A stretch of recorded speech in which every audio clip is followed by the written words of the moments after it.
Okay, so hello, I am Chris Smith, and this is a quick introduction to Git and in a context of our class. And what I'm going to do is mention what Git is and how to set it up, and then talk about Tutorial Lesson 3. So as a qualitative definition, Git is a tool to manage your edits across time, people, and things you're trying to get done. And so you're going to need two pieces, a server side account somewhere where you're running Git as a service, and then your local client.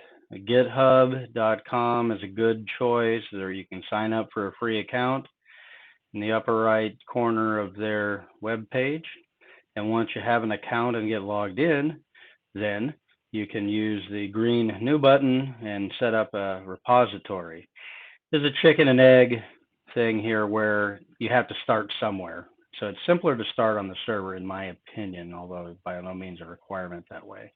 So we have a new repository that we've set up for my GitHub account here, and I call it CS600 trans for transportation, which is my initial thought. Note that I've got a lock icon over here indicating that this is a private repository. So for your things that you're knocking around with in school, it's good to keep things private, or at least be very conscious about what you're going to share that could be publicly searched, kind of like on YouTube.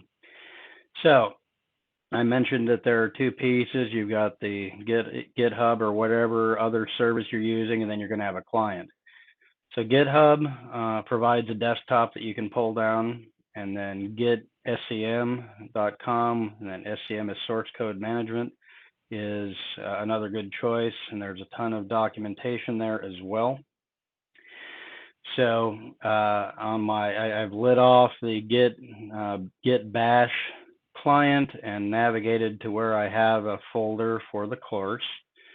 And then within that course folder for CSS600 here, I'm going to do git clone. I will show you on the next slide where I got this URL here that's circled. And so that is the repository that was created on the previous slide. And when I do a clone, then I'm pulling down all of the content, and that's all of the history of the entire project. So it's not really, doesn't take any time for a fresh thing at all. And you'll see that I got my license file. I just picked like the MIT license is not a bad default, and there are people that have very strong feelings about how you license your stuff. And then there's a readme.md for Markdown, and that is basically just what the software on the server will show when you first go to the website, and so it's like a very lightweight markup language. The .git directory is essentially a database, and that is all of the content and the history of what you've done. If you're interested in more about the .git, I've got a link here in these slides to a really interesting tutorial where you use Ruby to build a full client for that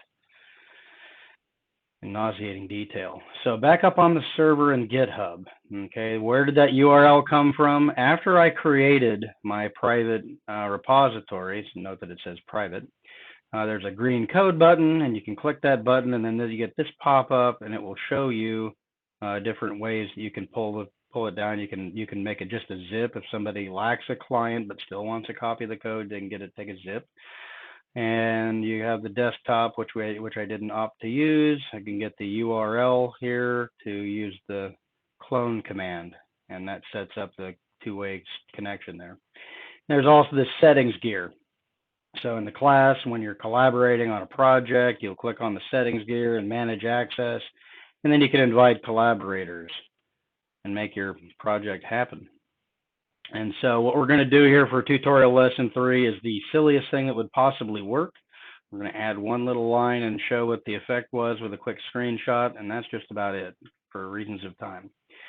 So we've got NetLogo open elsewhere that we're not going to show you, and we're going to save our NLogo file here and make it the same name as the project. Keeping it simple is always advised. So I can use ls to peek at the directory here, and then if I say head and then the name of the file, takes that here, and we see that create turtles line is blank. One other setup task before you get to serious work is to run git config global and edit there, and that way it won't complain about how your name and email are configured. So always want to use git status and to check out, and it says that we're there at the head of the repository, but we're not tracking that NetLogo file that we saved from the NetLogo application. So probably better add that, and then check the status again. Okay, I've got a new file. It's not yet in my Git database just yet. I haven't done a commit. Commit is where we are actually making changes to the database. And so we're going to use things like add and reset, or excuse me, add and restore to stage our changes. So we get all of our stages changed and packed, and then we slap a commit message on them to actually commit a change to our database. So now that I've got the initial couple of buttons here, I would like to make a change to my NetLogo file there, and change to my model. But before I do that, okay, I want to be deliberate here. I want to say check out a new branch. I want to make a branch in my repository here. You know, when we say branch here, it's kind of a tree structure, like the file system. And so we're going to create a new branch, and we're going to go to this create turtles line, and then in the get the NLogo editor for the code tab, I'm going to add pen down there, and I may run it there just to make sure that I'm happy with what that does. And then I save it again from NLogo, and I run head, and now I can see that this is actually head or cat are showing me what's in the file on the file system. And I say git status, and it tells me, oh, yep, you definitely modified that file. And I also got a temp file created for my troubles there. That's NetLogo trying to make sure that you don't have a problem. So I'm going to create a git ignore file to be able to make sure I don't clutter my database with temporary files and things. So I ran that pen down command, and sure enough, when I did my simulation, I got to some modern art. Okay, but I'd like to make sure that I don't deal with the temp files, so I put that file name in a git ignore file and cat it, and yep, I got that one line in my git ignore file, and then check my status. And the good news is I no longer see the temp file. The NetLogo file was modified, and now I have a git ignore file added. Git notice that we added a file. So I'm going to add git ignore to my things that I care about for my repository and change management, and take the status. And I still haven't added the NetLogo file. Git ignore is huge. You're going to end up, as you use this on across other projects and stuff, there's just going to be all sorts of platform specific things or secrets like passwords or whatever, artifacts I just don't want in my database, because Git is only for the very general stuff that everybody's going to use. So if I'm on a Mac and I've got whatever that additional resource file is, I don't want that.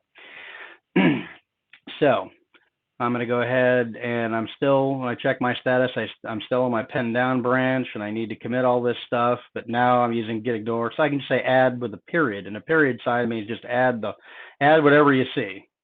And check the status again. Okay, I'm ready to commit add my pen down to my create turtles branch there, and added git ignore, and everything's good to go. Now, what I really would like to do, now that I'm happy with my pen down changes, and that's all good to go, I want to add that back to my master branch. And this is where things get a little bit interesting, okay? What we really don't want to be having happen is whenever we change the branches, Git is going to reset the directory for your project to whatever that branch and commit is. So it is going to rerun all of the changes and walk all that and make it and change the state of everything in your files. So you really do not want to set NetLogo and Git up into having a bun fight. So I recommend that you change or even close NetLogo before you do any branch changes in Git, just to keep everything tidy, keep everything genteel. So I went ahead and closed NetLogo, and then I checked out, and then over here I did Git checkout master, and I switched from my pen down to my master branch, and I checked and I run head again, and oops, no pen down here. So you can run git log here and see a nice reverse chronological order. I dropped that slide because I didn't want to bore everybody with all of the email addresses that were in there. So, which is another point, just you want to be thinking about what you're using in the way of accounts. You might want to set up your any github.com with your George Mason email address if that's appropriate. Just be conscious of what you're doing when you're leaving information online like that. So I'm on the master branch, and I want to merge the pen down changes, and I do that. Now I got the one line from the git ignore. I got more than one line change on the NetLogo for people that are paying attention when I merged that pen down branch into the master branch, because even though I was running head to show you, and you'll see here down below, I started to run less, and then it ran off the screen because that's like the whole file. And if we'd done less with the whole file, we would have seen that there were in fact other things that had changed down below because of how NetLogo file systems work, had the file structure, excuse me. But that's a little bit off topic here. However, if you're making changes to the documentation of your file, it's all in this NLogo. The NLogo file is one, even though it shows you 3 tabs for your user interface and your documentation and your code, it's actually all just the one text file. So, and then the other point I wanted to make is that you've got these illegible character strings of stuff, and these are the hash sums. So internally, when you have a whole bunch of edits, there's a function called MD5 that Git will run, and it will generate a hash key, and it uses that as basically as the name, because those tend to be unique identifiers, and it's not impossible for a collision, but they're pretty unique. So, and this was just a dirt simple merge trick. Now, if multiple people in a project are working, things are going to get interesting, and that's going to be outside the scope of this course. But if you're using GitLab, there are great tools in the interface to help you negotiate any changes, and you basically do a super duper copy and paste and get it down to the precise set of alterations you want to your file. And so when you have multiple people working, it gets interesting. And so now we've made our change. We branched, we made a change, we were happy with it. We checked out our main branch there, and then we merged our pen down change into it, and now we want to send it home to our server on GitHub. So we can use git remote. There's another great command. There's only 1,000 or so commands in Git. It's a really pretty robust tool, but you can use git remote. You can see where things are going. You can add additional remotes if you want to beam your work around elsewhere. And we say git push, and then suddenly everything goes upstream, and we see which changes went up to the upstream branch. And we're kind of at the end here, but we can look at it up in our web browser and see it on GitHub, and we see that we do have, in fact, pen down in our NLogo file. So remember, 2 is 1 and 1 is none here. You really like to use, especially when more than one person's involved, you love to have Git because it acts as a backup for all of your work. And that is the end of our show.